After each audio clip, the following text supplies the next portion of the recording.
जय श्री महाकाल दोस्तों। तो आपका स्वागत है आपके खुद के यूट्यूब चैनल में जिसका नाम है नए युग। हम यहाँ भगवान से जुड़े चमत्कार, इतिहास से जुड़ी रोचक कथाएं, कहानियाँ, किस्से और आप लोगों से जुड़ी कुछ सच्ची घटनाएं दिखाते व सुनाते हैं। अगर हमारी वीडियो आप लोगों को अच्छी लगती है तो कृपया चैनल को सब्सक्राइब करें, वीडियो को लाइक करें और शेयर करें। तो आज चलते हैं कहानी की ओर। ये कहानी बिहार से है और ये दो लोगों की कहानी है। और कहानी अच्छी लगे तो प्लीज़ चैनल को सब्सक्राइब कीजिएगा, वीडियो को लाइक कीजिएगा और कमेंट में हर हर महादेव जरूर लिखिएगा। तो चलिए चलते हैं कहानी की ओर। पहले चैनल का इंट्रो, फिर उसके बाद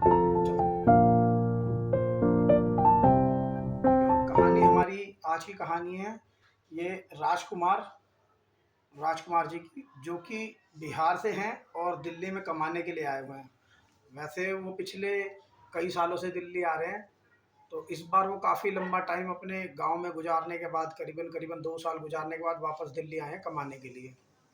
वो एक छोटा सा ठेला लगाते हैं जिस पर उनकी अच्छी खासी आमदनी हो जाती है, जिससे उनका परिवार और उनका सारा खर्चा चल जाता है। और अभी अभी उन्होंने अपना घर बनाया गांव में, बिहार में, और इसीलिए उनको अब पैसे की और ज़्यादा ज़रूरत है। तो वो कमाने के लिए आज दिल्ली आए हुए हैं। तो उन्होंने अपना ठेला फिर से उसी जगह लगाना स्टार्ट किया जहाँ वो हर साल लगा रहे थे और उनकी वहाँ अच्छी आमदनी रोजगार चल रहा था। तो राजकुमार जी का वहाँ बढ़िया काम चल रहा था और उनकी आमदनी भी अच्छी चल रही थी। और दिल्ली में वो एक किराए के घर में रह रहे थे। यहाँ पर उनका परिवार उनके साथ नहीं था, वो बिहार में उनका परिवार था और वो यहाँ दिल्ली में किराए पे एक कमरे में रह रहे थे। अब उनका सब कुछ बढ़िया चल रहा था। पड़ोस में भी 4 कमरे और थे, जिसमें अभी अभी रिसेंटली वो कमरा, उनके साथ वाला जो पड़ोस में कमरा था वो खाली हुआ था और उसमें एक परिवार आकर रहना शुरू किया था उसने। अभी उनको आए हुए 1-2 दिन ही हुए थे। तो राजकुमार जी की मकान मालिक से अच्छी बनती थी, क्योंकि कई सालों पहले, 2 साल पहले से भी वो जब भी आते थे दिल्ली तो उन्हीं के पास रहते थे और पिछले कई सालों से वो वहीं रह रहे थे। बीच में 2 साल के लिए वो अपना घर वगैरह बनाने के लिए गाँव चले गए थे।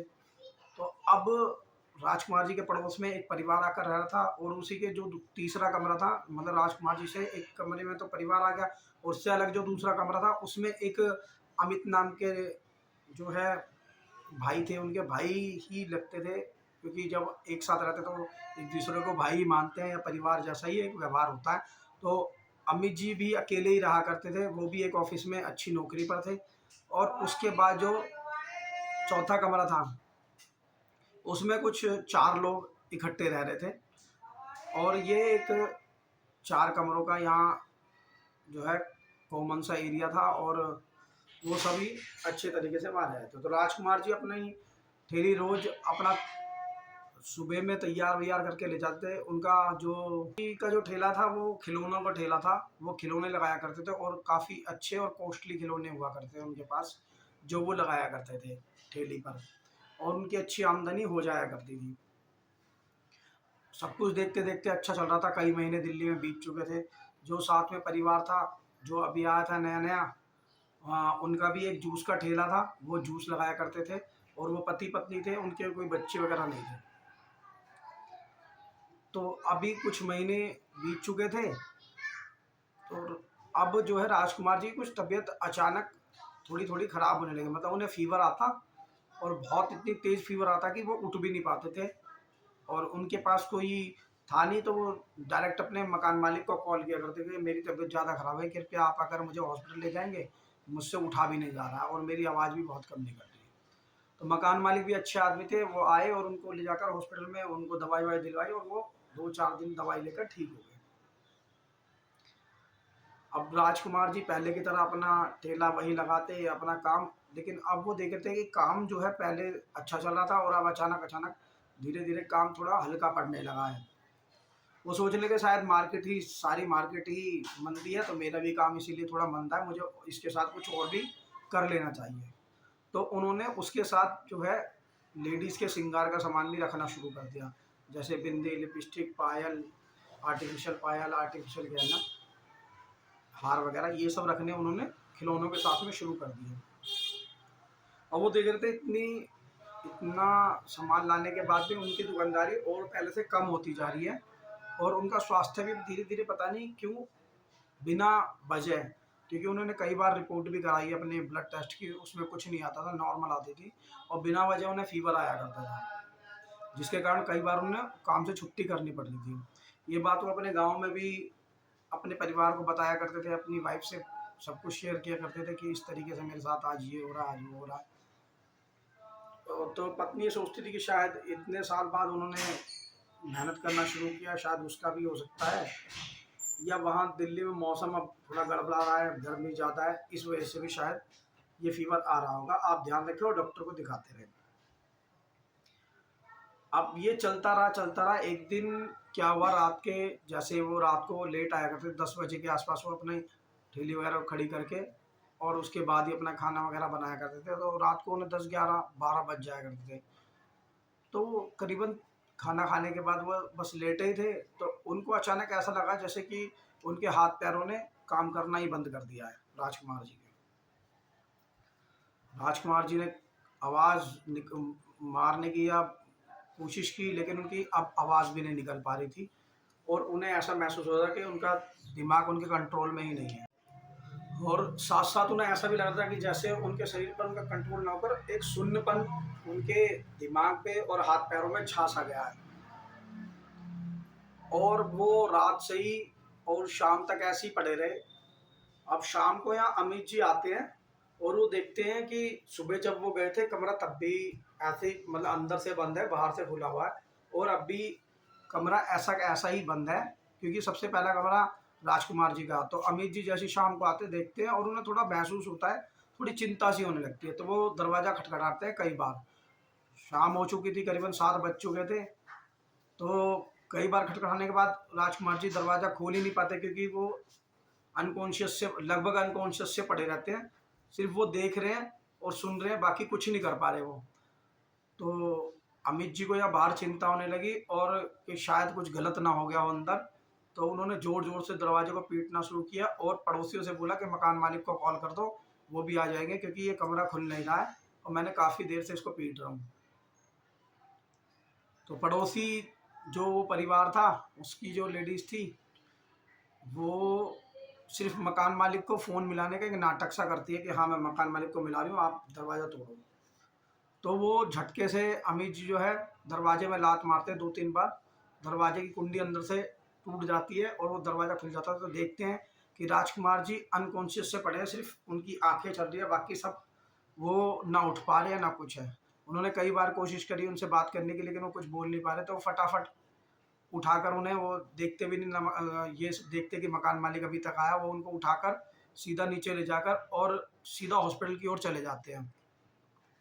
जब वो हॉस्पिटल की ओर जा रहे होते हैं, तो जो अमित जी हैं वो उनके चेहरे की तरफ देखते हैं, तो कई बार उन्हें कुछ उनके चेहरे पर ही, कई बार जैसे कोई और सा चेहरा सा, जैसे बूढ़ापन सा उनके चेहरे पर नज़र आने लगता है, मतलब झुर्रियाँ टाइप से नज़र आने, जबकि राजकुमार जी का जो चेहरा था वो इतनी झुर्रियों वाला नहीं था कभी भी, और ना ही वो इतने बुजुर्ग दिखते थे। तो वो देखते कि जैसे कई सालों से बीमार पड़े हो, इस तरीके से वो बीमार हैं। अब अमित जी जो कि बजरंगबली की पूजा किया करते थे, तो उन्हें उन्हें देखते ही सब समझ में आ गया कि क्या हुआ है इनके साथ। फिर भी वो डॉक्टर के पास ले गए उन्हें, और डॉक्टर से इलाज कराने के बाद साथ ही उन्होंने उनके कान में हनुमान चालीसा पढ़नी शुरू कर दी साथ के साथ ही। तो जैसे ही उन्होंने हनुमान चालीसा का पाठ शुरू किया, जो राजकुमार जी हैं वो बेचैन होकर, जैसे किसी को हम अगर कुछ चुभाएँ तो एकदम बेचैन सा हो जाता है, उसी तरीके से हाँ, जैसे ही उन्होंने उनके कान में हनुमान चालीसा सुनाई, वो भी बेचैन होना शुरू हो गए हॉस्पिटल के अंदर ही, और वो थोड़े चीखने से लगे। लेकिन अमित जी जानते थे, और उन्होंने हनुमान चालीसा कंटिन्यू रखी और पूरा पाठ किया। जैसे ही पूरा पाठ किया, वो एकदम नॉर्मल हो गए, जैसे उन्हें कुछ हुआ ही ना हो। तो राजकुमार जी को एकदम नॉर्मल हो गए। तो राजकुमार जी कहने लगे कि मुझे क्या हुआ था जो तुम हॉस्पिटल लेकर आए हो? तो सारी बातें अमित जी ने उन्हें बताई कि आप या तो अपने गाँव चले जाओ या किसी को बुला लो। इस तरीके से आपका यहाँ रहना अभी ठीक नहीं है, और तुम्हारे ऊपर किसी ने कुछ टोना-टोटका या नज़र का कुछ किया है, तो आप थोड़ा ध्यान रखें अपना। अब राजकुमार जी ने कभी इन चीज़ों पर ध्यान ही नहीं दिया था, और ना ऐसी चीज़ों को वो बढ़ावा देते थे। मतलब वो इस टाइप के थे कि इन चीज़ों को नहीं मानते थे। तो वो अमित जी को बोलते हैं, यार ऐसा कुछ नहीं होता और पता नहीं तुम मुझे यहाँ क्यों रहे हो, क्योंकि उन्हें वो कुछ याद ही नहीं था जो उनके साथ अभी तक हुआ था और सुबह से वो शाम तक ऐसे ही पड़े हुए थे। क्योंकि उन्होंने बताया कि मेरे को लग रहा है मैं सो रहा था और सोते हुए तुम मुझे यहाँ ले आए हो। अब अमित जी ने जो कहना था वो कहकर सीधा वापस घर आ गए वो दोनों, और वो अपने कमरे में चले गए और अमित जी अपने कमरे में चले गए। लेकिन अमित जी ने उनके लिए भगवान बजरंगबली से अर्जी लगानी, मतलब पाठ करना शुरू कर दिया था कमरे में आते ही, क्योंकि वो जानते थे इनके साथ कुछ ना कुछ बहुत ज़्यादा गलत हो रहा है। तो आज रात, क्योंकि वो काम पे तो गए नहीं थे अब, तो वो कहते आज मैं छुट्टी करता हूँ और घर में ही रहता हूँ। तो वो 8 तो बज ही चुके थे, वो जल्दी सो जाते हैं आज। तो सोने के बाद वो रात में उनकी एकदम आँख खुलती है करीबन करीबन 1 बजे के आस-पास, और देखते हैं उनके कमरे में काफ़ी धुआँ-धुआँ सा हल्का-हल्का आया हुआ है। तो वो अपना दरवाज़ा फटाफट खोलते हैं और देखते हैं कि गली में जो मतलब गेट के बाहर जो गलियारा होता है, उस स्पेस में कोई भी नहीं है, और हाँ, बाहर भी हल्का-हल्का धुआँ है। जैसा उनके कमरे में था, ऐसा हल्का-हल्का धुआँ है। अब वो देखते हैं रात का 1 डेढ़ बज रहा है, अब किसको उठाएँ? चलो सुबह बात करेंगे और ये सब बात मकान मालिक को बताएँगे। ये सब बातें राजकुमार जी सुबह होते ही, जैसे ही सुबह होते ही मकान मालिक को कॉल करके बुलाते हैं और उनको सारी बातें बताते हैं कि यहाँ थोड़ा कल रात मुझे थोड़ा डर भी लगने लगा और यहाँ थोड़ा धुआँ है। तो मकान मालिक भी उनकी बातें सुनते तो ज़रूर है, लेकिन इतना ध्यान नहीं देते। लेकिन राजकुमार जी मकान मालिक को एक बात बोलते हैं कि आप ना यहाँ कैमरे लगवा दीजिए, कुछ ना कुछ तो गड़बड़ है।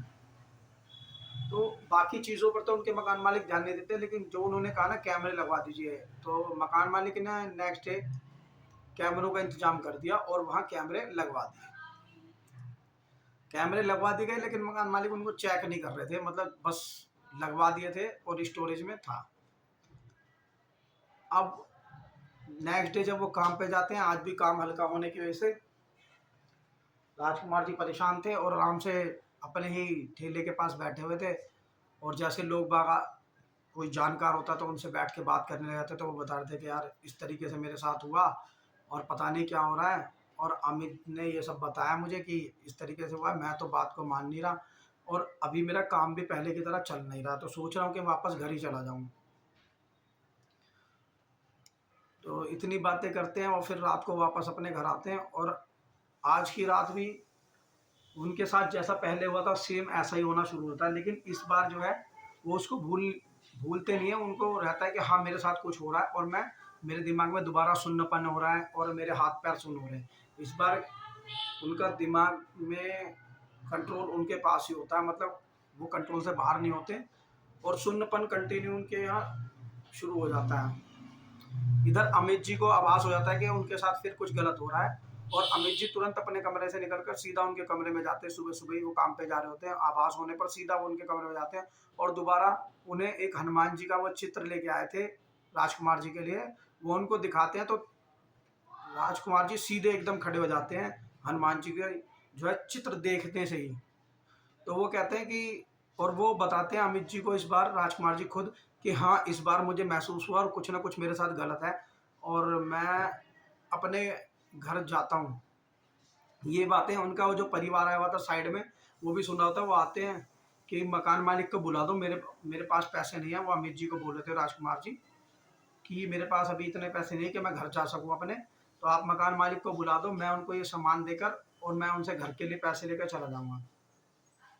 तो साइड में जो पड़ोसी जो परिवार रह रहा होता है, वो जो है उनको कहता है कि आप मकान मालिकों को बुला रहे हो, हम आपको पैसे दे देते हैं जितने भी चाहिए, आप अपने गांव चले जाओ। तो जो वो लेडीज़ होती है वो उनको पैसे निकाल कर देती है, और कि जब तुम आओ तब दे देना और सामान भी अपना अपने पास रखो, आप जल्दी आ जाना। तो वो सामान सारा समेट कर और उनसे पैसे लेकर, वो कहते हैं पड़ोसी हमारे कितने अच्छे कि उन्होंने मेरे इस काम आए, और वो सब कुछ लेकर और तत्काल की टिकट बनवाकर वो अपने घर बिहार चले जाते हैं। बिहार वो पहुँचते हैं और अपनी वाइफ और बच्चों से मिलते हैं, उन्हें बताते हैं कि मेरे साथ कुछ गलत हो रहा था इसीलिए मैं जल्दी वापस आ गया, और कुछ दिन मैं यहाँ आराम करके और डॉक्टर को दिखा के ठीक हो जाऊँगा, तब मैं वापस दिल्ली कमाने के लिए जाऊँगा। इधर जो वो परिवार होता है जिन्होंने उनको पैसे दिए थे, जो जहाँ वो ठेली लगाते थे, उन्होंने उनसे बात कर ली थी कि तुम्हारी जगह पर हम अपनी एक ठेली लगा लेंगे, क्योंकि दिन में तो ये जूस बेचने चले जाते हैं, दिन में मैं वहाँ खड़ी हो जाया करूँगी और रात को जब ये वापस आया करेंगे तो रात को ये भी मेरे साथ वहीं आ जाया करेंगे। इस तरीके से बात उन्होंने की थी और जब तुम आओगे तो तुम्हारा ठिया हम खाली कर देंगे। बट राजकुमार जी जो गाँव गए हुए थे, वो देखते हैं कि उनकी तबीयत गाँव में भी आकर काफ़ी ख़राब हो रही है और अब उनसे जो है चारपाई से उठा भी नहीं जा रहा है और ये तबीयत 2 से 4 दिन में ही उनकी इतनी बिगड़ गई, मतलब जैसे कि वो सालों से बीमार पड़े हों। तो राजकुमार जी के एक जो गाँव में ही परिवार मतलब पूरा कुनबा होता है तो उसी में थे। वो एक अच्छे भक्त थे, वो तंत्र को जानते थे किस किस तरीके से तंत्र टोने टोट के किए जाते हैं और उनका निपटारा कैसे किया जाता है। और वो राजकुमार जी की सुनकर कि राजकुमार जी काफ़ी बीमार हैं और अब उनका शायद आखिरी समय चल रहा है, तो वो उनसे मिलने के लिए जैसे ही उनके घर की ओर आते हैं तो उन्हें आभास हो जाता है कि राजकुमार जी के साथ कुछ गलत हुआ है और राजकुमार जी पर काफ़ी टाइम से उनके काम को और उनकी जो है उनको एक नज़र जिस तरीके से बच्चों को नज़र लग जाती है, इस तरीके से काफ़ी घोर उसे नज़र मारना ही कहते हैं, नज़र की तंत्र कर दिया गया है। तो जो वो व्यक्ति उनके कुनबे में होते हैं वो समझ जाते हैं कि इनके साथ क्या हुआ और क्या है और वो सारी बातें राजकुमार जी को बताते हैं कि तुम्हारे काम को बांधा गया है, इसीलिए तुम्हारी आमदनी बंद हो गई और तुम्हारे साथ भी बहुत जो है लगातार कई दिनों से जो है बार बार तुम्हारे ऊपर नज़र लगाई गई है, तो कुछ एनर्जी को आपके पास भेजा गया है। तो वो उनको राजकुमार जी को बताते हैं कि चलिए मेरे साथ तुम्हें अभी के अभी चलना होगा, वरना अब तुम्हारे पास ज़्यादा समय भी नहीं है। तो वो राजकुमार जी को चारपाई के साथ ही लोगों को बुलाते हैं और चारपाई के साथ ही सीधा मंदिर की ओर ले जाते हैं और अपने तंत्र को जो उनकी काट होती है उस तंत्र की वो प्रक्रिया शुरू कर देते हैं और जैसे ही वो प्रक्रिया शुरू करते हैं राजकुमार जी चीखना चिल्लाना शुरू कर देते हैं कि जैसे उनके ऊपर मतलब इतनी ज़्यादा एनर्जी आ गई हो, उन्हें 10 बंदे भी वहाँ गाँव के संभाल नहीं पा रहे होते, वो सबको उठा उठा के फेंक देते हैं और फिर जो उनके कुनबे में वो जो तंत्र को जानते थे काटना, वो फटाफट अपनी जो है क्रियाओं को और उग्र कर देते हैं ताकि राजकुमार जी को शांत किया जाए और जैसे ही वो हवन कुंड में अपनी आहुति डालना शुरू करते हैं राजकुमार जी एकदम शांत बैठ जाते हैं और फिर वो उनका उतारा करते हैं, जिस तरीके से आप जानते हो कि कई चीज़ों का उतारा होता है, ऐसे ही उनके ऊपर से उतारा करते हैं और राजकुमार जी शांति से बेहोश हो जाते हैं। वो कहते हैं अब इनका और इस काम में उनको करीबन करीबन सुबह से दोपहर हो जाती है करते करते और जब वो बेहोश हो जाते हैं तो कहते हैं अब इनको ले जाओ और इनको कल दोबारा लाना, फिर देखते हैं इनके साथ और क्या होता है। और लेकिन जो उन्होंने प्रक्रिया की थी वो तंत्र पूरी तरह उनकी जो नज़र थी वो कट चुकी थी, जो एनर्जी जो डार्क एनर्जी थी उनके ऊपर से जा चुकी थी सब कुछ। वो अगले दिन पुष्टि करने के लिए बुला रहे थे कि अगर कल भी शायद इनके साथ ऐसा होता तो हमें दूसरे तंत्र के लिए तैयार रहना चाहिए, लेकिन सब कुछ उनके पहले जो कोशिश थी उसी से पूरा हो चुका था। और अब नेक्स्ट डे जब राजकुमार जी बिल्कुल सही एकदम ठीक जैसे कभी उन्हें कुछ हुआ ही ना हो, इस तरीके से सीधा उनसे मिलने आते हैं और उनका धन्यवाद करते हैं कि आपने मेरे साथ किया, ये सब ठीक किया। तो वो बताते हैं कि ये सब तुम्हारे साथ जो है कोई साथ रहने वाला ही कर सकता है, क्योंकि ये तंत्र दूर से नहीं किया जा सकता जब आपके पास ही कोई हो और ये किसी लेडीज़ का काम है, जेंट्स का काम नहीं है। तो राजकुमार जी सारी बातें याद करते हैं किस तरीके से उन्हें उनका ठिया ले लिया उन्होंने और उनको पैसे देकर गांव भेज दिया है। तो उन्हें याद आता है कि हाँ, तो वो मालिक को फ़ोन करते हैं गांव से ही कि मालिक जो आपने कैमरे है कभी कैमरे चेक किया आपने? तो मालिक भी कहते हैं कि इतना समय ही नहीं मिल पाया चेक करने। वो कहते हैं कि मालिक एक बार आप अपने कैमरे चेक करो। तो मालिक भी जो है उसके कहने पर अपने कैमरे शुरू करता है और देखता है कि वो लेडी थी, जो लेडीज़ थी जो जूस का जिनका जिनके हस्बैंड जूस की ठेली लगाते थे, वो लेडी थी पूरा टोने टोटके किया करती थी। और अब मकान मालिक देखकर और सारी चीज़ें अपने एक पेन ड्राइव में लेकर उनको हटाने के लिए या भगाने के लिए अपने प्लॉट से वो उधर जाते तो वो देखते हैं कि वो पहले ही जा चुके हैं, क्योंकि ऐसे जो करने वाले हैं उनको सब पता लग जाता है कि उनके साथ कब गलत क्या होने वाला है, उन्हें आभास हो जाता है। तो वो देखते हैं कि पहले वो कमरा छोड़ के जा चुके हैं और उनके जो किराए के पैसे थे वो उसी कमरे के अंदर रखे हुए हैं, लेकिन डर के मारे मालिक वो पैसे उठाते नहीं हैं और वो कमरे की सफाई कराते हैं, अंदर सफाई कराते हैं, वहाँ हनुमान चालीसा का पाठ कराते हैं। और वो बताते हैं उस राजकुमार जी को कि हाँ, जो तुम बता रहे थे वो बिल्कुल ठीक है, वही लेडीज़ कर रही थी और अब वो यहाँ से अचानक छोड़ के जा चुकी है, उसका कुछ पता नहीं है। राजकुमार जी अपने जो कुनबे में जो तंत्र जानते थे उनसे पूछते हैं, उनका नाम विशाल है। विशाल जी से पूछते हैं कि अब मैं दोबारा वहीं रहता हूँ? तो विशाल जी अपनी तंत्र क्रिया से और अपनी महाविद्याओं से पता करते हैं कि दिल्ली के अंदर उस कमरे के अंदर अब भी ये कुछ डार्क एनर्जीज़ या उस प्लेस पर कुछ ऐसा तो नहीं है? तो वो कहते हैं कि नहीं, अब ऐसा वहाँ कुछ नहीं है और वो भी जा चुके हैं, तो आप आराम से वहाँ जा जा सकते हैं, आराम से रहिए और आप अपने मकान मालिक को भी निश्चिंत कर दीजिए कि ऐसा वहाँ कुछ नहीं है। तो फिर राजकुमार जी दोबारा दिल्ली आते हैं, कुछ समय के बाद, कुछ समय गाँव में ही बिताते हैं वो, और जब उन्हें बिल्कुल महसूस ठीक अच्छा लगने लगता है, वो दिल्ली वापस आते हैं कमाने के लिए। और वो और जब वो दिल्ली आने से पहले विशाल जी को बहुत-बहुत धन्यवाद करते हैं कि उनकी उन्होंने जान बचाई। और जैसे विशाल जी को वो धन्यवाद कहते हैं, विशाल जी उन्हें बताते हैं कि मुझे नहीं, धन्यवाद उन हनुमान भक्त का करो जिन्होंने तुम्हारी वहाँ पे काफ़ी मदद की है, क्योंकि वो ना होते तो तुम पहले ही मर चुके होते। अब तक तुम यहाँ मेरे पास तक भी नहीं पहुँच पाते। तो जबकि ये बातें राजकुमार जी ने उन्हें बताई नहीं थी, अमित जी के बारे में कुछ भी। और विशाल जी ने उनका स्पष्ट नाम बताया, जबकि वो दिल्ली में ना तो कभी अमित जी से मिले, ना अमित जी से कभी किसी तरीके की उन्होंने फ़ोटोग्राफ देखी, ना कुछ। उन्होंने कहा कि उनका नाम अमित है और जाके आप उनका धन्यवाद कीजिए। उन्होंने आपकी काफ़ी रक्षा के लिए काफ़ी कुछ किया, अब भी आप आज भी वो तुम्हारे लिए जाप कर रहे हैं। आप जाके दिल्ली में उनका धन्यवाद कीजिए। तो अब जैसे ही वो सबसे पहले दिल्ली आते हैं, वो अपने मकान मालिक और अमित जी के सीधा आकर पैरों में उनके पैरों को छूते हैं और उनका धन्यवाद करते हैं कि आपने मेरी इतनी मदद की जबकि मैं आपके लिए एक अनजान था। तो अमित जी सिर्फ मुस्कुराते हैं और उन्हें एक हनुमान जी का चित्र भेंट करते हैं कि इसको सदैव अपने पास रखो और अपने कमरे में लगा कर रखो। तो हनुमान जी इतने इतने अच्छे हैं कि वो, आप उनको सिर्फ एक बार पुकारोगे, वो आपको हर बार आपकी मदद करेंगे। तो इसी तरीके से अब राजकुमार जी अच्छा कमा रहे हैं और उनकी दोबारा काम जो है चल रहा है जैसा पहले चल रहा था और सभी खुश हैं। अब वो अमित जी और दिल्ली में जब भी रहते हैं, वो अमित जी और राजकुमार जी एक ही साथ रहना शुरू कर देते हैं और इस तरीके से ये कहानी का एंड होता है और अब वो सब खुश हैं। अगर कहानी अच्छी लगी हो तो वीडियो को लाइक करें, शेयर करें और चैनल को सब्सक्राइब करें और इस तरह और लोगों को भी हमारे चैनल की जानकारी दें ताकि हमें आपका प्यार मिलता रहे। तो जय श्री महाकाल दोस्तों, मिलते हैं हमारी नेक्स्ट वीडियो।